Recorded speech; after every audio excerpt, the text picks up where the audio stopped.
right? So now we are going to study mathematical derivation of first law of thermodynamics. हामीले यो first मिटिङमा के प्रदान गरी यो statement of first law of thermodynamics. Now we are going to study mathematical derivation of first law of thermodynamics. Mathematical derivation of first law of thermodynamics.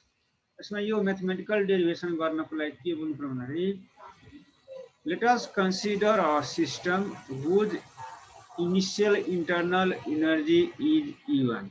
Suppose गर एउटा system छ जसको initial internal energy capital E1 छ। त्यसमा त्यो सिस्टममा Q अमाउन्टमा heat supply गर्यो। त्यो सिस्टममा Q अमाउन्टमा यसमा हिट सप्लाई गर्यो भने अब त्यसको इंटरनल एनर्जी कतिले बढ्छ त? त्यसको internal energy E1 plus Q। पहिला कति इंटरनल एनर्जी थियो? त्यसमा चाहिँ हिट हामीले कति सप्लाई गर्यो Q। त्यसकारणले त्यसको त्यसमा सपोज गरेर फेरि let us consider a system. Suppose गरेर एउटा सिस्टम छ जसको इनिशियल इंटरनल एनर्जी E1 छ। यो सिस्टम Q अमाउन्टमा हिट सप्लाई गर्यो भने अब चाहिँ हिट सप्लाई गरेको कारणले गर्दा त्यसको इनिशियल त्यसको चाहिँ इंटरनल एनर्जी बढ्छ कतिले त? E1 plus Q। अब सपोज गर यो चाहिँ त्यसमा हिट सप्लाई गर्दाखेरि W के हो? W amount of heat, W with the amount of work done on the system. त्यसमा हिट सप्लाई गर्दाखेरि चाहिँ वर्क कति आयो त? W भयो। सपोज गर W with the amount of work done on the system. अनि यसै चाहिँ के भने स्थिति हुँदाखेरि चाहिँ यसको फाइनल इंटरनल एनर्जी के होला त? फाइनल इंटरनल एनर्जी भनेको E2 के भयो? E2 इक्वल टु के हुन्छ? E1 plus Q plus W हुन्छ। यो E2 भने के भयो त? फाइनल के छ? Internal energy. E1 भनेको इनिशियल इंटरनल एनर्जी, यो Q भनेको amount of hit and W भनेको के त? Work done. यसलाई कसरी बुझ्ने? फेरि ध्यान दिनुस् है। Let us consider a system whose initial internal energy is E1. एउटा सिस्टमको इनिशियल इंटरनल एनर्जी E1 छ। त्यसमा त्यो सिस्टममा हामीले Q अमाउन्टमा हिट सप्लाई गर्यो भने उसको इंटरनल एनर्जी कतिले बढ्छ त? E1 प्लस Q ले बढ्छ। अनि त्यसरी हिट सप्लाई गर्दाखेरि त्यसमा वर्क डन कति भयो त? W हो त। अब W वर्क भयो भने अब उसको चाहिँ फाइनल इंटरनल एनर्जी कति होला त? Final internal energy E2 equal के आयो त? E1 plus Q plus W। अब यो E1 लाई हामीले यतातिर ल्यायो भने के हुन्छ? E2 minus E1 equal to Q plus W। हामीले भनेको यो E2 माइनस इक्वल टु चाहिँ के भयो त? डेल्टा E हैन? E2 minus E equal to delta E। Delta E equal to के भयो? Q plus W। Delta E equal to Q plus W। यो जुन हामीले डेल्टा E भनेको के? Change in internal energy, Q भनेको amount of heat supply to the system, W भनेको work done. यो जुन हामीले फर्मुला देखिरहेको थियो, यो जुन एक्सप्रेसन देखिरहेको छ, यो इक्वेसनलाई के भने it is the mathematical what expression for the first law of thermodynamics. Delta is equal to Q plus W भने equation first is the required mathematical expression of the first law of thermodynamics है। अब यहाँ चाहिँ सुन है, हामीले एकचोटि work positive कति बेला हुन्छ, वर्क नेगेटिभ कति बेला हुन्छ? एउटा के भन त है, एलिसाले भन त वर्क कति बेला पोजिटिभ कति बेला नेगेटिभ हुन्छ त? एलिसा। यदि सर एक्सपान्सन भयो भने चाहिँ नेगेटिभ अनि कन्ट्र्याक्सन भयो भने चाहिँ पोजिटिभ। है यहाँ हेर्दा यदि वर्क चाहिँ वर्क अफ एक्सपेन्सन भने के हुन्छ? W इक्वल के हुन्छ? Minus P into delta V हुन्छ हैन? यो के भने यो expansion for expansion of gas W के हुन्छ? नेगेटिभ हुन्छ।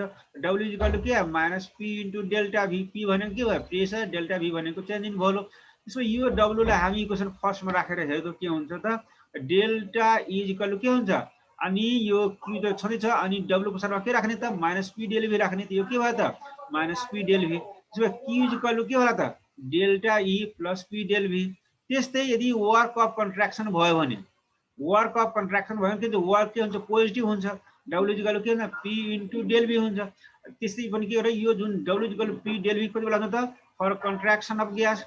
यो W equal P del V लाई फेरि इक्वेसन फर्स्टमा राखेर हेर्दा के हुन्छ त? Delta is equal to Q plus P del V। W को साथमा P डेल V भयो। त्यसो Q इक्वल के होला त? Delta E minus P del V।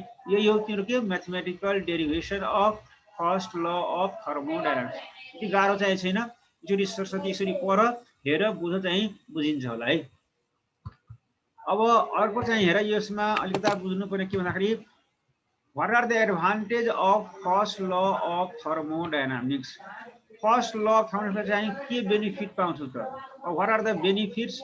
What are the merits of first law of thermodynamics? यसमा मेनली केवटा चाहिँ यसको चाहिँ मेरिटहरु छन् किनकि total energy of the universe remains constant.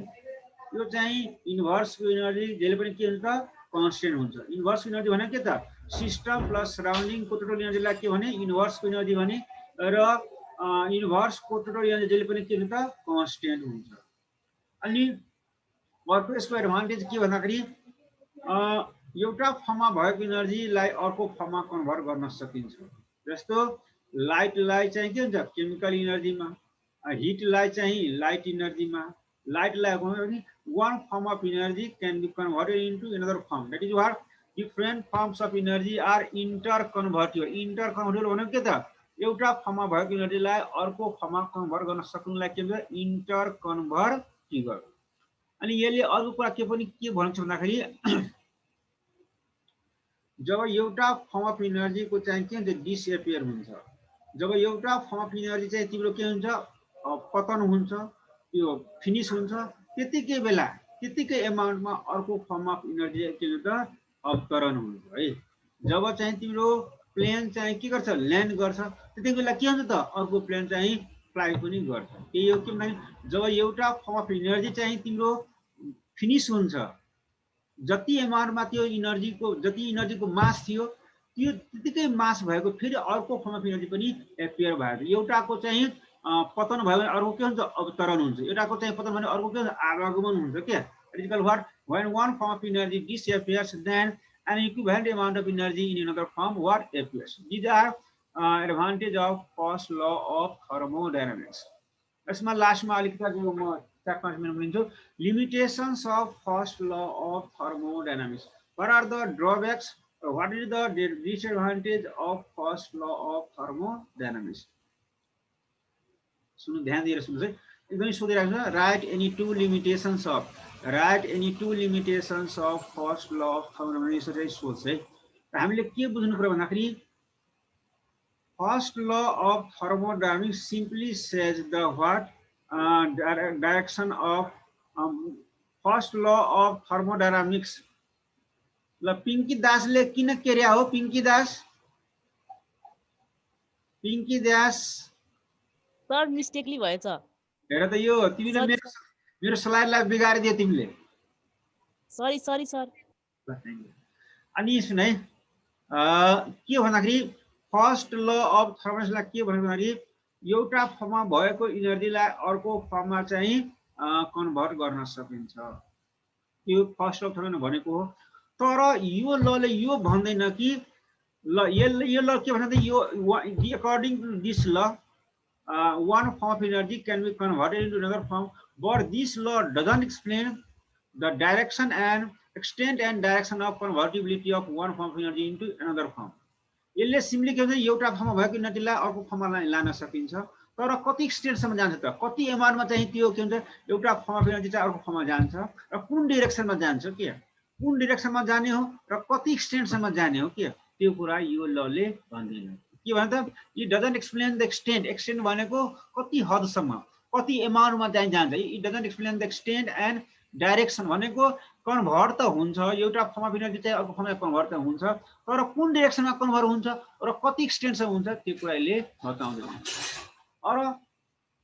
अर्को यसको लिमिटेसन के भन्दाखेरि कुनै रिएक्सनहरू चाहिँ कम्प्लिट हुँदैन, सबै रिएक्टेन्ट चाहिँ प्रोडक्टमा जाँदैन। In some reactions, all reactants can be converted into products. What is the reason behind it? त्यो किन चाहिँ सबै रिएक्टेन्ट प्रोडक्टमा जाँदैन त्यो कुराले एक्सप्लेनेसन चाहिँ दिँदैन। It doesn't explain why chemical reaction do not go to completion. यो केमिकल रिएक्सन किन कम्प्लिट हुँदैन, केमिकल रिएक्सन किन चाहिँ प्रोसेस यो कम्प्लिसनको प्रोसिजरमा जाँदैन, किन कम्प्लिट हुँदैन त्यो कुरा यसले चाहिँ भन्दैन। तिमीले यो पनि अर्को लिमिटेसन के भन्दाखेरि जस्तो sun rises in the east and sets in the west, water always flows from higher level to lower level, heat always flows from where body at high temperature to body at low temperature। यो चाहिँ universal truth हो कि जुन unique डाइरेक्सनमा हुन्छ। कहिले पनि तिम्रो तिम्रो किनभने यो सन चाहिँ rises in the waste and sets in the east, त्यो चाहिँ हुँदैन। त्यो चाहिँ किन एउटै डिरेक्सनमा हुनु भनेको के त, युनि डिरेक्सन। जति पनि नेचुरल प्रोसेसहरू छन् त्यो युनि डिरेक्सनमा हुन्छ, एउटै डिरेक्सनमा हुन्छ कि त्यो डिरेक्सनलाई चाहिँ चेन्ज गर्न। किन एउटै डिरेक्सन हुन्छ, किन त्यसलाई रिभर्स गर्न सक्दैन, त्यो कुरालाई एक्सप्लेनले गर्दैन। It doesn't explain why natural process are unidirectional. Unidirection भनेको के त, किन नेचुरल प्रोसेसहरू चाहिँ एउटै डिरेक्सनमा हुन्छ, त्यो कुरा यो लले एक्सप्लेनेसन गर्दैन। अर्को कुरा के भने कुनै रिएक्सन अकर हुन्छ, कुनै रिएक्सन अकर हुँदैन। कुनै रिएक्सन फिजिबल हुन्छ, फिजिबल भनेको त्यही पोसिबल हुन्छ, कुनै चाहिँ पोसिबल हुँदैन। किन रिएक्सन चाहिँ अकर हुन्छ, किन रिएक्सन अकर हुँदैन, किन कुनै रिएक्सन चाहिँ कुनै कन्डिसनमा अकर हुँदैन, त्यो कुरा यसले चाहिँ एक्सप्लेन गर्दैन है। It doesn't explain the feasibility and spontaneity of a process, that is whether the reaction will occur or not under given circumstances। यो भनेको भन्दाखेरि कुनै पार्टिकुलर कन्डिसनमा है कुनै रिएक्सन अकर हुन्छ कि हुँदैन, किन अकर हुँदैन, त्यो कुराले चाहिँ एक्सप्लेनेसन दिँदैन। यो भयो। अर्को चाहिँ के लास्टमा के भन्दाखेरि फर्स्ट ल अफ थर्मोडायनामिक्सले के भनेको छ भन्दाखेरि there is an exact equivalence between heat and mechanical work. Heat र मेकानिकल वर्कमा इक्विभ्यालेन्स छ, समरूपता छ भन्दाखेरि के, यदि कुनै सिस्टममा 4.184 चाहिँ जुल वर्क गर्यो भने सिस्टममा हिट कति प्रोड्युस हुन्छ त, 1 क्यालोरी हिट प्रोड्युस हुन्छ। अथवा चाहिँ कुनै सिस्टममा 1 क्यालोरी हिट चाहिँ हामीले सप्लाई गर्यो भने त्यहाँ वर्क कति आउँछ त, 4.184 चाहिँ हुन्छ। त्यो चाहिँ के कसैले भनेको हो, तर यो कुनै 100% चाहिँ ट्रु चाहिँ छैन। के देखिन्छ भन्दाखेरि experimentally it is found that all work can be converted into heat, but all heat can't be converted into work without leaving some energy, without leaving some heat in the system of surrounding। यसले simply के भन्दाखेरि जति हामी जस्तो चाहिँ 4.184 चाहिँ जुल work गर्यो भने 1 क्यालोरी चाहिँ हिट आउँछ, र 1 क्यालोरी हिट चाहिँ हामीले सप्लाई गर्यो भने के हुन्छ 4.184। यो जुन कुरा भनेको त्यो चाहिँ सही मानेमा चाहिँ त्यो सही छैन, त्यो राइट चाहिँ छँदै छैन। के भन्दाखेरि यो सबै चाहिँ वर्कलाई हिटमा चाहिँ ल्यान सकिन्छ, तर सबै चाहिँ हिटलाई वर्कमा लान सक्दैन है। किनभने केही हिटहरू चाहिँ लस सिस्टममा सराउन्ड के हुन्छ लस हुन्छ के। So these are some limitations of what first law of thermodynamics है। आज हामीले यति पर्यो। अब एकचोटि तिमीहरू गर्छ भने यहाँबाट स्क्रिनशट गर, छिटो गर त। के गरिसक्यो स्क्रिनशट भन त। सबै लेखिरहेछ। गरिसके सर। ए गरिसक्यो, सबैले गरिसक्यो हो। हो सर। ल म एकचोटि फेरि देखाइदिन्छु है यो। ल एकचोटि हेर्नुस्, ल हेर्नुस् है। अब यो पिङ्कीलाई पिटाइ लाग्छ है, त्यो हेर पिङ्कीले मेरो चाहिँ स्लाइड चाहिँ केरिदियो कि, हेर यो कतिवटा स्लाइडमा केरिदियो। यो पनि गर, यो पनि गर। हेर यो मेरो पुरै स्लाइड चाहिँ केरिदियो के। Thank you very much. Excuse me sir. हजुर भन्नुहोस्। सर इन्टर कन्भर्टिबल भन्नाले के हो? भन्दा एउटा फर्मबाट अर्को फर्ममा कन्भर्ट गर्न सक्नु के। एउटा फर्मबाट अर्को फर्ममा कन्भर्ट, इन्टर कन्भर्टिबल भनेको त्यही हो के। जस्तो लाइटलाई हिट इनर्जीमा लान सक्नु, हिटलाई चाहिँ त्यो अर्को फर्ममा लान सक्नु के। इन्टर कन्भर्ट, एउटा फर्ममा भएको इनर्जीलाई अर्को फर्ममा चाहिँ कन्भर्ट गर्न सक्नु लागि चाहिँ इन्टर कन्भर्टिबल। बुझ्यो? बुझ्यो? Yes sir. आजलाई यति गरौँ। Thank you very much for listening.